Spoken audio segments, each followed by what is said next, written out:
Welcome to Deep Mind class.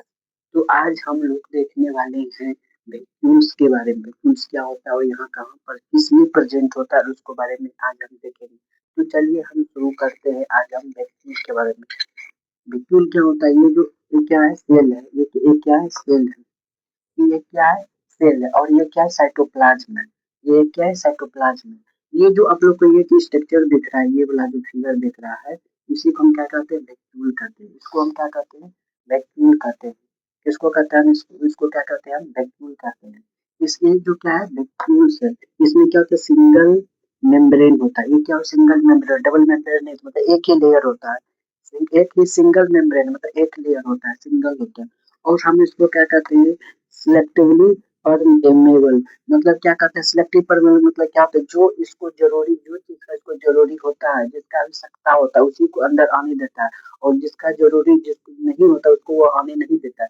जैसे उसको लगता है कि ये चीज हमको हानिकारक है या हमको यह हानि कर देगा, तो उस चीज को वो अंदर नहीं लेता है। ये चीज उसको अच्छी, मतलब जो चीज उसके लिए कि लगता है कि लाभदायक है, उसी चीज को अंदर आने देता है, नहीं तो अंदर नहीं आने देता है। इसलिए यहाँ लिखा क्या गया है? Selectively permeable. मतलब जो जो सिलेक्ट करके ही कुछ चीज को अंदर लेता है और कुछ चीज को नहीं लेता है। उसके बाद टोनोप्लास्ट, इसका जो लेयर को कहते हैं, इसका जो लेयर होता है उसको हम क्या कहते हैं? टोनोप्लास्ट। वैक्यूल का जो लेयर होता है उसको हम क्या कहते हैं? टोनोप्लास्ट कहते हैं। उसको हम क्या कहते हैं? टोनोप्लास्ट कहते हैं। वैक्यूल का लेयर को हम क्या कहते हैं? टोनोप्लास्ट कहते हैं। उसके एक cytoplasm to vacuole, movement of molecules low concentration to high concentration. High concentration यहाँ क्या यहाँ पे क्या है कि ये जो साइटोप्लाज्म में दिया हुआ है, ये साइटोप्लाज्म में कुछ मॉलिक्यूल्स है। इस जो मूवमेंट होता है मॉलिक्यूल्स का, लो कंसंट्रेशन से हाई कंसंट्रेशन पे होता है। इसमें क्या है?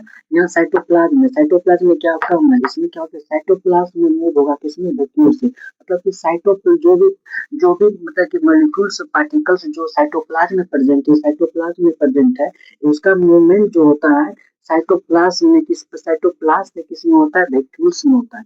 किसमें होता है? वैक्यूल्स में होता है, साइटोप्लाज्म। इसीलिए यहाँ कहा गया है cytoplasm to vacuoles, movement of molecules low concentration. यहाँ क्या है? लो कंसंट्रेशन कंसंट्रेशन है, यहाँ पे high concentration. Low concentration to high concentration. जब हम लोग क्या करते हैं? नीचे से जब हम ऊपर चढ़ते हैं तो उसमें क्या लगता है? एनर्जी रखता है। जैसे हम लोग मतलब कि जब बहुत बड़ा पहाड़ है, हमको पहाड़ पे चढ़ना है, नीचे से चढ़ना है, हम लोग मतलब अगेंस्ट चल रहे हैं, तो हम उसमें क्या खर्च होगा? एनर्जी खर्च होगा, उसमें ज्यादा एनर्जी खर्च होगा। लेकिन वही जब हमको ऊपर से नीचे आना होता है तो हम तो आ जाते हैं, जल्दी में आ जाते हैं, स्पीड से आ जाते हैं। लेकिन जब हमको नीचे से ऊपर जाना होता है तो उसमें बहुत टाइम लग जाता है ऊपर जाने में। उसी तरह से यहाँ क्या कह रहा है? जब हम लो कंसंट्रेशन से हाई कंसंट्रेशन जाते हैं, इसके लिए क्या चाहिए? एनर्जी चाहिए, एटीपी चाहिए। इसीलिए वो यहाँ का इस मूवमेंट को कराने के लिए क्या जरूरी होता है? एटीपी का जरूरी होता है। यहाँ अगेंस्ट हो गया, मतलब अगेंस्ट द कंसंट्रेशन ग्रेडियंट, मतलब कि अगेंस्ट जा, उसके विपरीत का काम कर रहे हैं। अगर हम किसी के विपरीत का मतलब कि अगेंस्ट में किसी का काम करते हैं तो उसमें ज्यादा एनर्जी का आवश्यकता होता है। इसीलिए इसको क्या कहते हैं? अगेंस्ट वर्क, इस कंसंट्रेशन ग्रेडियंट अगेंस्ट काम कर रहे हैं, जिसके लिए हमको क्या चीज का जरूरी पड़ता है? Need energy, ATP. इसी एटीपी का जरूरत पड़ता है। जब हम किसी चीज को अगेंस्ट काम करते हैं तो उसमें हमको एनर्जी हर हाल में चाहिए ही चाहिए। बिना एटीपी या बिना एनर्जी का काम नहीं होगा। इसीलिए उसको हम क्या कहते हैं? Active transport. एक होता है पैसिव ट्रांसपोर्ट। पैसिव ट्रांसपोर्ट मतलब क्या होता है? हाई कंसंट्रेशन से लो कंसंट्रेशन जाना, उसी को हम क्या कहते हैं? उसमें एक पैसिव होता है, उसमें कोई भी एनर्जी की आवश्यकता नहीं होता है। और एक्टिव ट्रांसपोर्ट में क्या होता है? एनर्जी का जरूरी होता है, क्योंकि इसमें क्या होता है? लो कंसंट्रेशन से हाई कंसंट्रेशन मॉलिक्यूल्स को क्या होता है? मूवमेंट होता है। इसीलिए इसमें क्या होता है? एनर्जी का जरूरी होना, एनर्जी बहुत ही जरूरी है।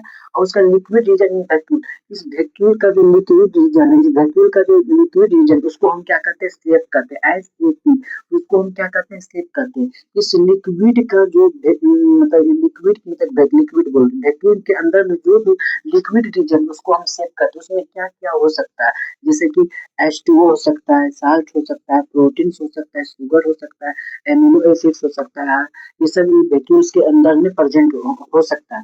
उसके बाद क्या होता है? एस्केटी substance remove from the cell. इसके बाद भी वैक्यूल्स में जो भी एस्केट वेस्ट प्रोडक्ट है, एस्केटिव प्रोडक्ट है, वेस्ट प्रोडक्ट जो उसको अब यूज नहीं है, उसको क्या करता है? रिमूव कर देता है। उसको क्या करता है? रिमूव कर देता है। उसके बाद क्या होता है? Membrane membrane bound space occupy 90% value in plant cells. इसमें क्या कहते हैं, क्या मेम्ब्रेन बाउंड स्पेस जिसमें क्या होता है, ये ऑक्यूपाई कितना करता है 90, मतलब कि प्लांट में जो 90% जो क्या होता है, यही वैक्यूल्स ही होता है प्लांट सेल्स में। वैक्यूल किसमें होता है, प्लांट प्लांट सेल्स में प्रेजेंट होता है, किसमें होता है, प्लांट सेल्स में, और उसका स्पेस कितना होता है 90% वैल्यू क्या होता है, ऑक्यूपाई करता है वैक्यूल्स। उसके बाद एक होता है कॉन्टेटाइल वैक्यूल, एक क्या होता है कॉन्टेटाइल वैक्यूल। कॉन्टेटाइल वैक्यूल किसमें होता है, एमीबा में होता है और पैरामीशियम में होता है। एमीबा और पैरामीशियम में क्या, ऑस्मो रेगुलेशन और स्केस। ऑस्मो रेगुलेशन का मतलब क्या होता है, ये सब जो किसमें होता है, पानी में होता है। ऑस्मो रेगुलेशन मतलब क्या करता है, वो क्या अपने बॉडी में बहुत सारा क्या करता है, पानी को एब्जॉर्ब कर लेता है, और वो क्या करता है, अचानक से उसको क्या करता है, रिमूव कर देता है, उसको रेगुलेशन करता है। उसी को हम क्या कहते हैं, उसको रेगुलेशन एंड डिस्क्रिएशन। और उसके एक्सपेल आउट एक्सेस H2O।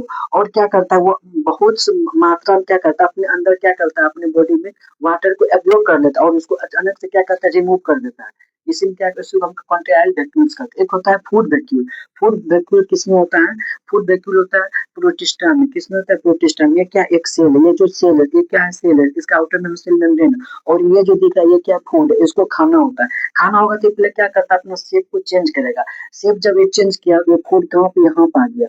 यहाँ पाने के बाद क्या किया, फिर से अपना एक बार शेप चेंज कर लिया, तो सेल के अंदर फूड चला गया। इसी को हम क्या कहते हैं, इन लंपिंग ऑफ फूड मटेरियल। मतलब जो भी फूड है उसको प्रोटिस्टा के उसको लेने से पहले क्या करता है, अपना शेप को चेंज करता है, अपना आकार को क्या करता है, चेंज करता है। उसके बाद धीरे धीरे फूड को क्या करता है, अंदर ले लेता है।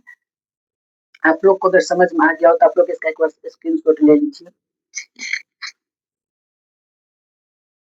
अगर आपको यह वीडियो पसंद आए तो लाइक करें, शेयर करें, सब्सक्राइब जरूर कर ले।